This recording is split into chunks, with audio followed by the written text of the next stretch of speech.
말씀 봉독하겠습니다. 오늘 말씀 본문은 시편 73편 1절에서 3절, 13절에서 17절입니다. 하나님이 참으로 이스라엘 중 마음이 정결한 자에게 선을 행하시나 나는 거의 넘어질 뻔하였고 나의 걸음이 미끄러질 뻔하였으니 이는 내가 악인의 형통함을 보고 오만한 자를 질투하였음이로다. 내가 내 마음을 깨끗하게 하며 내 손을 씻어 무죄하다 한 것이 실로 헛되도다. 나는 종일 재난을 당하며 아침마다 징벌을 받았도다. 내가 만일 스스로 이르기를 내가 그들처럼 말하리라 하였더라면 나는 주의 아들들의 세대에 대하여 악행을 행하였으리이다. 내가 어쩌면 이를 알까 하여 생각한즉 그것이 내게 심한 고통이 되었더니 하나님의 성소에 들어갈 때에야 그들의 종말을 내가 깨달았나이다. 아멘. 샬롬. 한 분 한 분을 예수 그리스도의 이름으로 환영하고 축복합니다. 그 시험 기간이라고 그래서 그런지 역시 조금 덜 왔네요. 근데 시험이란 단어는 참 여러 가지로 쓰이죠. 우리가 테스트라고 하는 그런 의미도 있지만 또 템테이션이라고 하는 의미도 있고 트라이얼이라고 하는 의미도 있습니다. 영어로 보면은. 그러다 보니까 여러분들이 시험 기간에 사실 이 시편 74편 3편하고 연결해서 한번 인생 속에서 지금도 우리가 경험할 수 있겠지만 앞으로도 경험할 수 있는 굉장히 사실은 이게 가장 커다란 갈등 중에 하나입니다. 특별히 선하게 깨끗하게 열심히 신앙생활을 하는 사람들이 빠질 수 있는 유혹, 시험, 갈등, 그걸 가장 잘 보여주고 있는 데가 바로 시편 73편이에요. 사실 저는 시편 73편을 보면서 여기 보면은 참 이런 말이 있습니다. 문제를 잘 보여주기에 오늘 봉독한 거 보면 13절에 나오는 그 단어를 여러분들이 잘 한번 생각해 보실 필요가 있어요. 내가 내 마음을 깨끗하게 하며 내 손을 씻어 무죄하다 한 것이 13절에 보면 실로 헛되도다라고 하는 이 마음속에 이게 무슨 상황인가 조금 있으면 자세히 보실 수가 있습니다. 왜 본인이 헛되다고 생각을 했을까? 더 나가서 3절에 보면 이렇게까지 얘기합니다. 이는 내가 악인의 형통함을 보고 오만한 자를 질투하였다. 여러분, 질투라는 게 사실 굉장히 우리는 질투 그러면은 아주 부정적으로만 생각하는데 은근히 세상에서는요 부정적인 것을 멋지게 그럴듯하게 표현한 게 참 많습니다. 여기 보면 광고들이 대부분 그래요. 지난번에 어떤 아파트 광고를 보니까 이렇게 써져 있더라고요. 부러움을 사는 곳, 부러움을 사는 곳, 부러움에 사는 곳, 모든 이가 부러워하는 비교 불가 집가 아파트. 거기 보면 부러움이란 단어가 가득해요. 여러분, 부러움이란 단어는요 사실은 아무리 묘하게 멋지게 그럴듯하게 포장을 해도 원래 그 밑에 가면 뭐가 있냐면 결국 여기서 말하는 이 영어 단어는 그대로 envy라고 번역이 되는 질투라고 하는 단어입니다. 질투라고 하는 단어가 무엇일까? 여러분, 그 의미가 뭔지 아세요? 사실 질투라고 하는 건 지금 현 시대 와서는 이 상업주의가 가지고 광고에서는 이 질투, 부러워함, 그걸 활용을 해가지고 광고를 굉장히 많이 만들어요. 심리학에서도 보면은 이 광고가 성공이냐 아니면은 긍정적이냐 나쁜 것이냐에 따라서 여러분 묘하게 긍정적인 부러움을 끌어내려고 하는 게 광고사에서 지금 하고 있는 겁니다. 그러다 보니까 지난번에도 여러분 유명한 게 있어요. 미국에서 이 부러움 얘기하면서 삼성이 은근히 실패한 광고 중에 하나로 한 게 아이폰 6를 갖다 놔두고 뭘 했냐면 삼성은 큰 화면을 가지고 보여주면서 아이폰 그 조그맸잖아요 스크린이. 그러니까 봤죠, 이렇게 커요 라고 하는 건데 그게 스티브 잡스한테는 안 통했죠.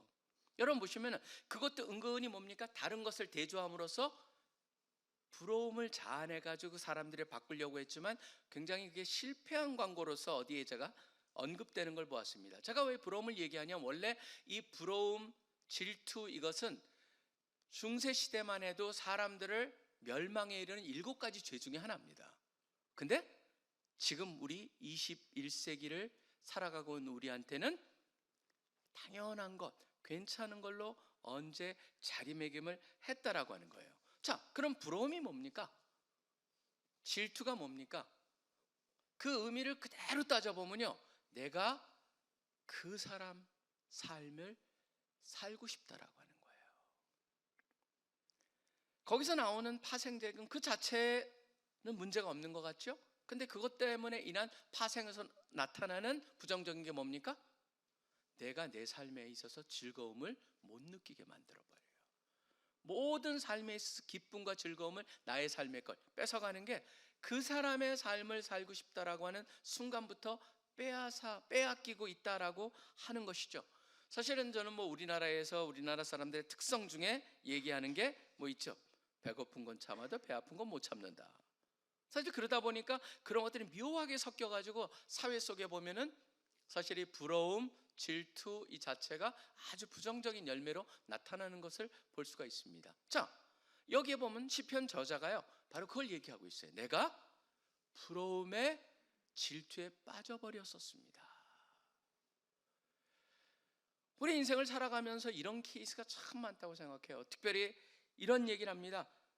하나님은 마음이 정결한 자에게 선을 행하신다고 하지 않았습니까?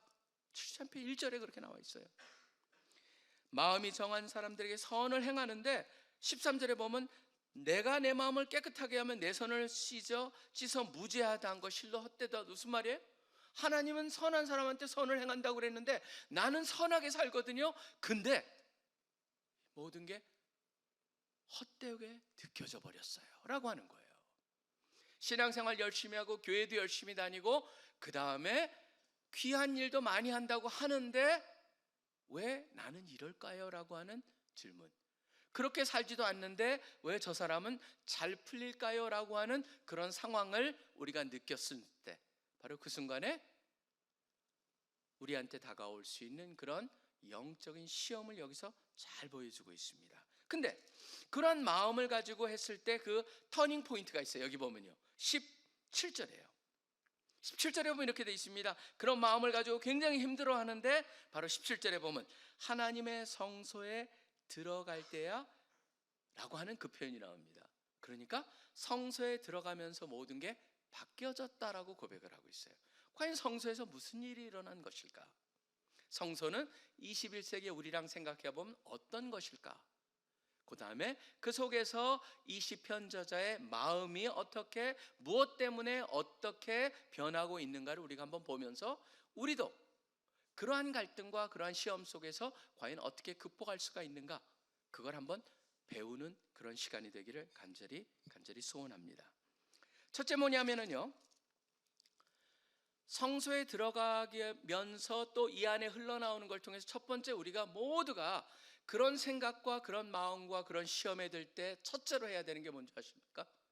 바로 뭐냐면요, 우리 모두가 예외 없이 여전히 속물이구나라는 것을 인정해야 되는 거예요. 이게 속물이란 단어는 참 듣기 싫은 단어죠. 근데 그 단어를 나한테 쓴다? 굉장히 기분 나쁘죠. 그런데 그게 어떻게 보면요, 우리 인간이라고 하는 거예요. 인간이라고 하는 것을 루터는 그렇게 얘기합니다. 동시에 의인이면서 죄인이다. 그래서 simul justus et peccator라고 하는 단어를 써요. 그 표현을 쓰는 게 바로 뭐냐면 우리는 예수님을 믿는 사람을 믿었기 때문에 하나님이 의인이라고 칭하지만 여전히 죄인이구나 라고 하는데 이 사람의 사고 속에 그게 그대로 나타나 있어요. 13절을 보시면요, 다시 한번 13절로 돌아가 봅니다. 사실 이 시편 기자의 이것을 갖다가 보면서 여러 가지 주석책이 있는데 이 가장 주석책 중에 참 훌륭한 구약학자가 쓴 저기 키드너라는 사람을 참 훌륭한 그 시편 기자인데요, 아니 그 연구자인데요, 이 사람이 구약학자로서 이런 말을 합니다. 13절을 자세히 들여다봐라. 이게 무슨 말이냐면 엄청난 본인이 뭐를 인정하냐면 나는 속물이었습니다를 인정한다는 거예요. 자 보세요. 깨끗하게 하면 내 손을 씻어 무죄하다 한 것, 그거 실로 헛되다, 이게 무슨 말입니까? 여러분, 실로 헛되다라는 건 뭐예요? 내가 무엇을 갖다가 하려고 했어요. 어떤 사람의 마음을 돌리려고 했어요. 그런데 다 그게 헛된 것이었어요. 그건 뭐예요? 내가 했던 모든 노력이 다 수포로 돌아갔고 아무 작동이 안 했다는 거예요. 그렇다면 여기서 말하는 게 뭐냐면은 내가 선하고 깨끗하고 그렇게 살아왔고 가난한 사람들을 도와줬고 하나님을 열심히 섬겼고 신앙생활도 열심히 했고 봉사도 열심히 했지만 뭐예요? 결국에는 나한테 유익이 하나도 없었다.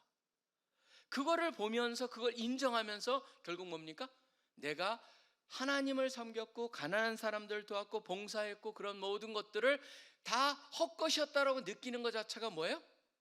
결국 그러한 것들이 그것조차도 나를 위해서 했던 것을 깨달았다라고 하는 것이죠. 여러분, 이거 자체가 얼마나 사실은 굉장히 우리가 신앙생활하는 데 있어서 늘 그렇습니다.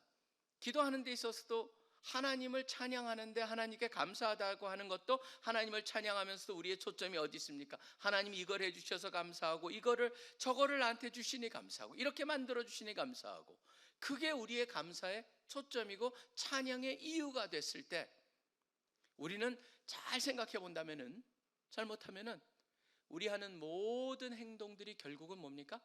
대가를 바라며 하는, 결국 하나님으로 하여금 우리한테 빚을 진 자처럼 만드는 그러한 시험에 빠질 수가 있었고, 지금 시편 기자가 그것을 깨달은 것이죠. 하나님은 선한 자에게 복을 주시고 잘 되시는 그런 분인 줄 알았다. 그래서 나는 이렇게 내가 살면 하나님이 주실 줄 알았다. 근데 아니었다. 그것 때문에 내가 절망했다라고 하는 것을 인정하는 순간 뭐냐면 나는 결국은 성물이었습니다를 인정한다는 것이죠. 근데 어느 정도냐면 여러분, 저는 이 표현이 참 흥미롭습니다. 2절 3절 한번 보세요. 어느 정도냐면 이렇게 얘기합니다. 나는 거의 넘어질 뻔하였고 나의 걸음이 미끄러질 뻔했으니 라고 표현이 되어 있는데, 이게 뭐냐면요, 이 특별히 후반부에 있는 미끄러질 뻔했다라는 게 어디에 나오냐면 다 비유적인 표현입니다. 뭐냐면 발을 헛디뎌서 낭떠리로 떨어질 뻔했다라고 하는 표현이에요. 그럴 때 쓰는 거예요. 그러니까 영적인 멸망에 이를 뻔했다라고 하는 거예요. 얼마나 내가 시험을 받았는지, 내가 영적으로 무너져 버릴 뻔했습니다를 인정하고, 더 나가서 뭐라고 그러냐면 3절에 보면 악인이 형통함을 보면서 오히려 그들을 갖다 질투하였다. 무슨 말이에요? 결국 그들의 삶이 부러웠다라는 거예요.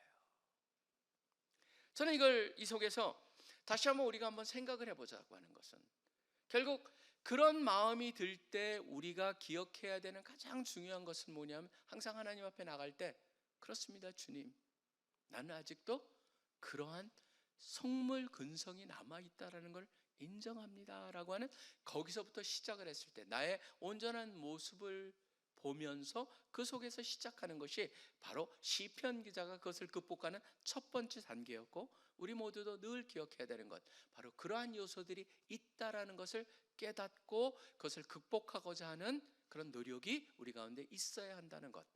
결국 성물이라고 하는 그 단어가 나를 향해서, 남을 향해서 쓰여지는 게 아닙니다. 나를 향해서 쓰여지는 것, 그것이 바로 첫 번째 것이라고 하는 것을 기억을 해야 한다는 것입니다. 그 다음에 두 번째는, 우리가 인생을 갖다 보면서 큰 틀에서 볼 수 있어야 된다라고 하는 것을 여기서 가르쳐 줍니다. 자, 보십시오. 17절에 이렇게 얘기합니다. 하나님의 성소에 들어갈 때 성소의 경험을 합니다. 그 순간 깨달음을 얻습니다. 그 깨달음이 뭐였습니까? 그들의 종말을 내가 깨달았다라고 얘기를 합니다. 그들의 종말. 그것과 대조로 24절을 가보시면 어떻게 되어 있습니까?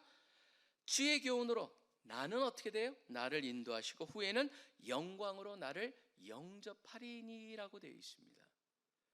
결국 우리 인간 중에서 약점은 뭐냐면요, 인간은요 늘 눈앞의 것밖에 보질 못합니다. 그게 마키아벨리가 항상 마키아벨리의 정략론에 보면은 인간을 갖다가 군주로 하여금 어떻게 인간들을 잘 다스리냐 그랬을 때 인간들은 눈앞에 있는 것밖에 못 본다. 그러니까 정치인들은요, 여러분 먼 거를 갖다가 얘기해 가지고는 사람들한테 인기를 못 얻어요. 정치인들 한번 보십시오. 지금 어려운 것들, 여러분 국민연금 이대로 놔두면 어떻게 돼요? 여러분한테 국민연금 돌아갈 게 하나도 없어요. 그렇기 때문에 고쳐야 된다라고 얘기하잖아요. 사람들은 거기서 그렇지만 결국은 어디로 다 수렴이 돼 버립니까? 현재 이슈에 수렴이 되는, 내가 지금 돈 내야 되는데. 여러분, 그게 바로 우리 인간이에요. 인간이기 때문에 여기서도 보면은 참, 저는 이걸 보면서도 우리가 늘 나는 어떤 존재인가? 첫째는 속물근성이라면 두 번째는 바로 눈앞에 있는 것밖에 보지 못하는 존재라고 하는 것. 결국은 다 그들은 하나님께서 멸망시킨다. 어떤 사람입니까? 이 사람들은요, 그냥 부자나 잘된 사람이 아니에요. 여러분 보시면 핵심이 어디 나옵니까? 사실 4절부터 쭉 읽어보시면 어떤 사람인데, 어떤 사람들이냐면은 11절에 이 사람들의 특성을 갖다가 가장 잘 보여주는 게 있습니다. 말하기를 하나님이 어찌하랴? 지존자에게 지식이 있으랴 하는도다. 무슨 말이에요? 하나님은 어떻게 살던 간에 몰라. 그럼 하나님이 여기에 관심도 없어 라고 하는 거예요. 그렇기 때문에 어떻게 살던 간에 그냥 우리가 원하는 대로 살면 돼 라고 하는 것. 그래서 볼지어다 이들은 악인들일지라도 항상 평안하고 재물은 더욱 불어나는다. 그렇게 사는데도 돈이 계속 늘어나요. 부자가 되고 있어요. 내가 내 마음을 깨끗하게 하면 내 손을 씻어 무지한 것이 실로 헛되도다. 대절해 보니까 나는 그거와 달리 깨끗하게 살았는데도 이렇게 그들하고 대조되는 그런 삶을 살고 있었다는 것. 그렇지만 성소에 들어가면서 뭘 보냐면 그렇게 사는 사람의 종말을 보면서 깨달은 게 뭐예요? 맞다. 저들이 지금 좋다고 그런 방법을 해가지고 온갖 방법을 통해서 얻는 그런 거 자체가 궁극적으로는 하나도 저들한테 남는 게 없다. 마지막에 가면은 아무것도 없다. 결국은 인생이라고 하는 건 여러분 젊었을 때는 잘 모르겠죠. 나이가 들면서 느끼는 게 뭐냐면요, 바로 내가 영원할 것이라고 여겼던 것이 점점점 내 안에서 멀어진다는 것을 느끼게 됩니다. 그렇기 때문에 인생은 짧기 때문에 불행한 것이 아니고 너무나 중요한 것을 늦게 깨닫기 때문에 불행하다라는 말을 사람들이 하는 거죠. 그렇기 때문에 젊었을 때 그것을 갖다가 분명히 마음속에 깨닫고 사는 자는 복된 자들입니다. 여러분들이 그걸 느끼시면서 보면서 이들이 악인들이 아무리 그래도 그러한 것들 이들한테 궁극적으로 아무것도 남지 않는다. 결국은 그들은 뭐예요?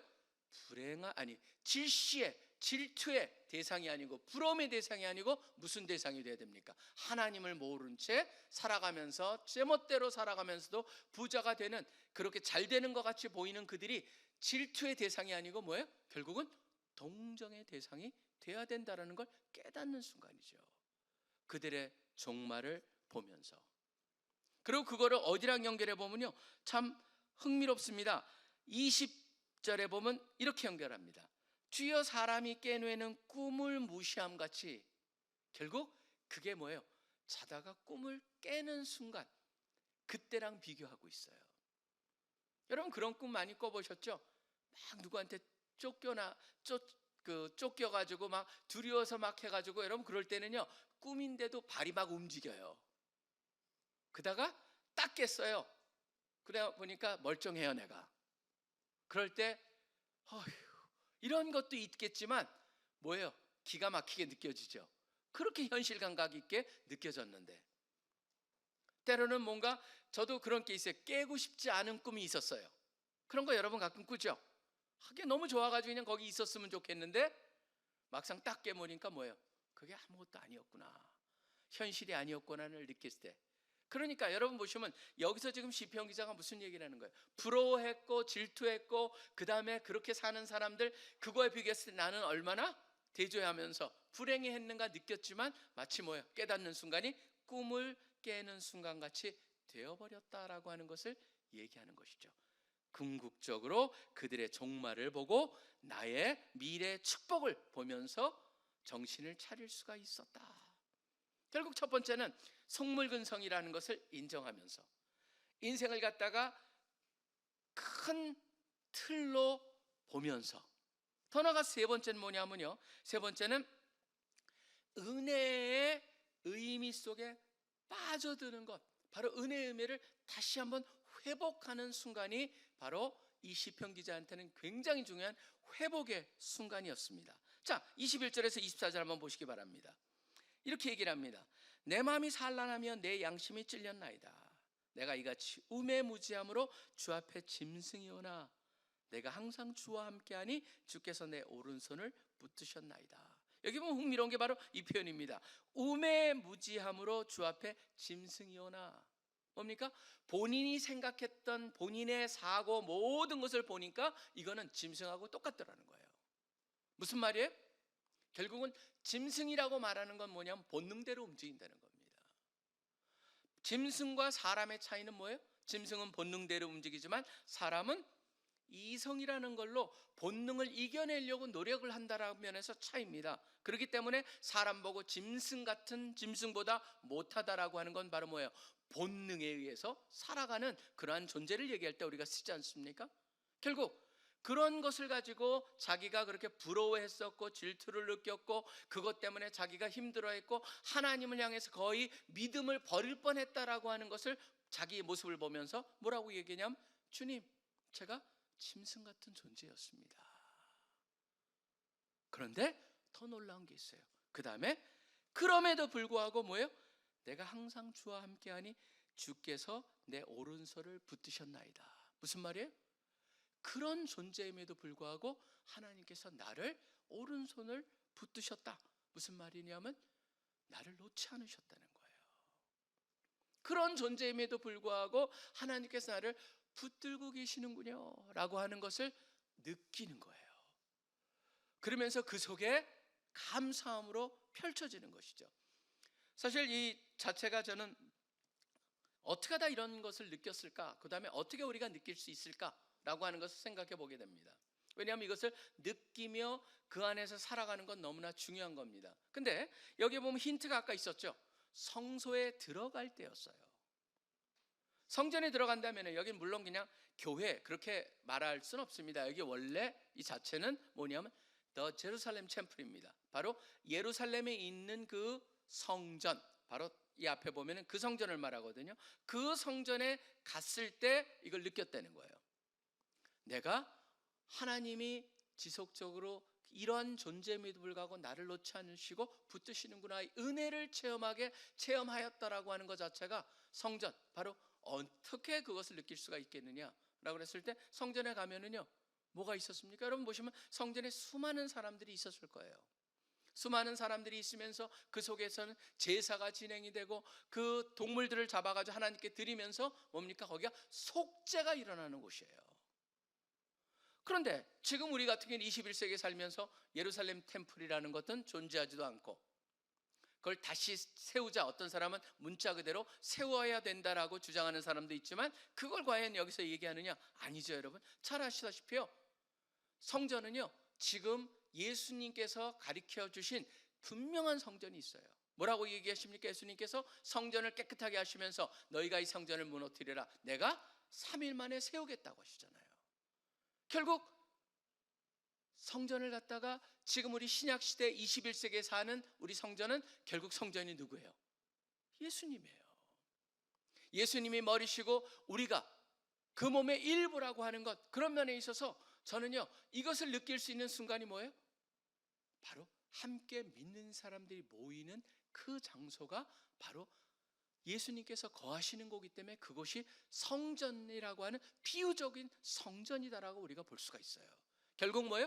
이렇게 함께 모여가지고 예배드리는 가운데 그런 것을 느끼고, 더 나아가서 예수님이 성전이시고 예수님이 그곳에서 우리를 향해서 우리를 위해서 돌아가셨기 때문에 뭡니까? 바로 거기에 답이 있다는 것을, 그 은혜를 체험하는 곳이죠. 은혜를 체험한다는 것은 무엇을 말합니까? 저는 그렇게 생각을 해요. 우리 CCC에서 늘 참 김 목사님께서 지혜롭게 가르쳐 주신 게 하나가 있어요. 그걸 우리가 여름 수련회 때도 늘 하는 거잖아요. 시작하기 전에, 설교 시작하기 전에 하는 백문일답이에요.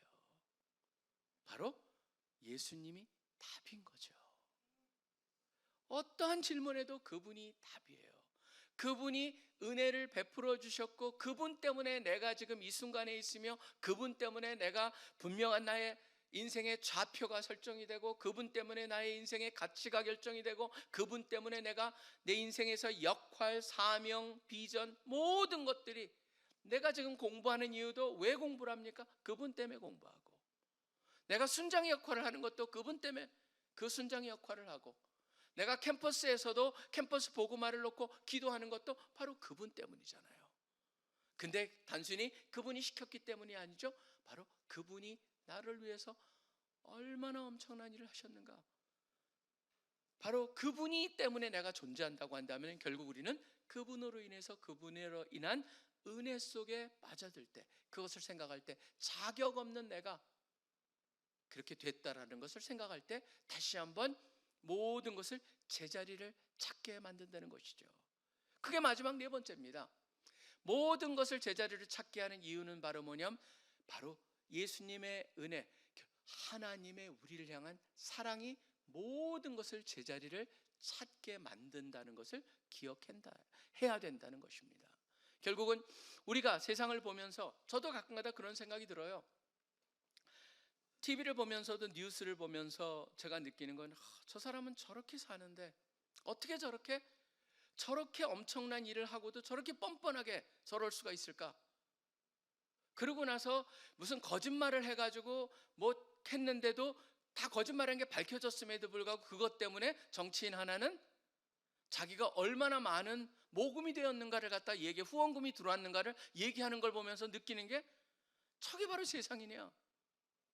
참 그 속에서 굉장히 마음속에 보면은 도대체 주님 저런 사람들을 어떻게 하십니까? 라고 하는 그런 마음속에 굉장히 마음속에 갈등이라고 하는 정도까지는 아니지만 섭섭함이라든가 왜 저런 것들을 이 땅에 허락하십니까? 라고 하는 질문이 들죠. 근데 그게 조금 더 나가면 어떻게 돼요? 결국 하나님은 진짜 이거에 관심이 있으실까?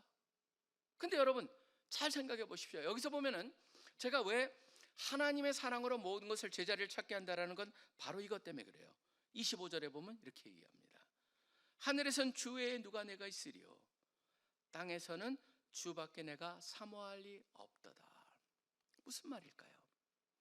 결국 이 세상에서 우리가 소중하다고 여기는 그것을 그 사람들이 가지고 있고 그걸 키우고 있기 때문에 그 사람들이 잘못된 삶을 살면서도 그걸 얻어가기 때문에 질시가 생기고 질투가 생기고 불만이 생기는 건데, 결국 우리가 모든 것을 제자리를 하나님의 사랑 밑에다 그 모든 것을 놔둘 때 다 제자리를 찾게 되고 제대로 볼 수 있게 도와준다라고 하는 것이죠. 지금 여기서 보면은 결국 인정하는 게 뭡니까? 하나님보다 그것들을 원했다라고 하는 것, 바랬다는 것을 인정하면서 잘못됐다는 걸 깨달으면서 다시 하나님을 원위치로 돌려주는 시편 기자의 고백인 것이죠. 결국 하나님 돌아보니까 인생에서 이 땅에서도 이곳에서도 가장 중요한 존재가 바로 하나님이십니다라고 말을 하고 있는 것이죠. 참 흥미롭습니다. 제가 보면요 17절이 단순한 성소에 들어가면서 뿐만 아니고 16절까지는 다 하나님 이렇게 불러 있어요. 우리 같은 경우에는 주께서 18절에도 주께서, 20절에도 주께서, 23절에도 주와 함께하니 주께서, 다 25절 주여 그렇게 돼 있는데 영어에 보면요 사실은 이 주라고 돼 있잖아요. you로 번역을 해놨어요. 그러니까 다 뭐예요? 하나님이 그냥 3인칭이 아니에요. 2인칭이에요. 나랑의 대화하면서 기도하면서 함께 할 수 있는 그런 존재로서 인정을 하면서 주님 그렇습니다. 주님이 나의 삶에 있어서 가장 중요한 것입니다. 바로 그렇기 때문에 주님이 나에게 베풀어 주신 그것이 가장 중요한 것입니다. 제가 지난번에도 한번 말씀을 드렸었죠. 이걸 설교를 준비하면서 그분이 다시 떠올랐어요. 알키고스라고 하는 거기에 했던 빌황 우리 장로님, 우리 여름 수련회 왔을 때 참 선물도 우리 많이 가져오셔가지고 많이 도와주셨던 분인데 그분이 사실 굉장히 어려워졌잖아요. 어려워져가지고 지금 본인의 물론 개인적인 재산이 2조 원이 넘다가 지금은 사실은 한 7천억 정도는 하나님 일을 하는데 다 맡기고 나머지를 가지고 사업을 하다가 거의 이번 10월 달에 굉장히 아주 엄청난 재판이 기다리고 있는데 그분하고 했던 게 대화가 기억이 나요. 왜냐하면 그분이 이런 얘기를 했었거든요. 헤지펀드라는 걸 운영을 하니까 헤지펀드 운영을 하면서 굉장히 위험이 큰 곳에다가 투자를 하세요. 그래서 장로님 그러다가 그 투자가 실패하면 어떻습니까? 라고 했을 때 그분이 한 말이 저는 생생하게 기억이 나요. 괜찮아요 목사님, 왜냐하면 저한테는 예수님이 있잖아요. 그 예수님과 하나님의 사랑 밑에 모든 것을 놓았기 때문에 그게 없어져도 가장 중요한 게 있기 때문에 상관이 없다. 저는 그때요 들었을 때 그런 걸 경험 안 해봤으니까 그럴 것이다 라고 저는 생각을 했었어요, 솔직히. 근데 나중에 진짜 그런 걸 경험했을 때 이분이 전혀 변하지 않고 목사님 괜찮아요. 기도해 주세요. 제가 그걸 보면서 다시 한번 깨달았던 게 결론적으로 우리 가운데 우리를 갖다가 이 세상에서 흔들리지 않고 붙잡아 주실 분은 바로 하나님을 통한 예수 그리스도의 은혜와 그분의 사랑이라는 것. 그래서 다시 한번 이 세상 속에 있는 수많은 우리의 생각을 갖다 흔들 수 있는 그러한 것들 때문에 여러분 흔들리지 말자라고 하는 것이죠.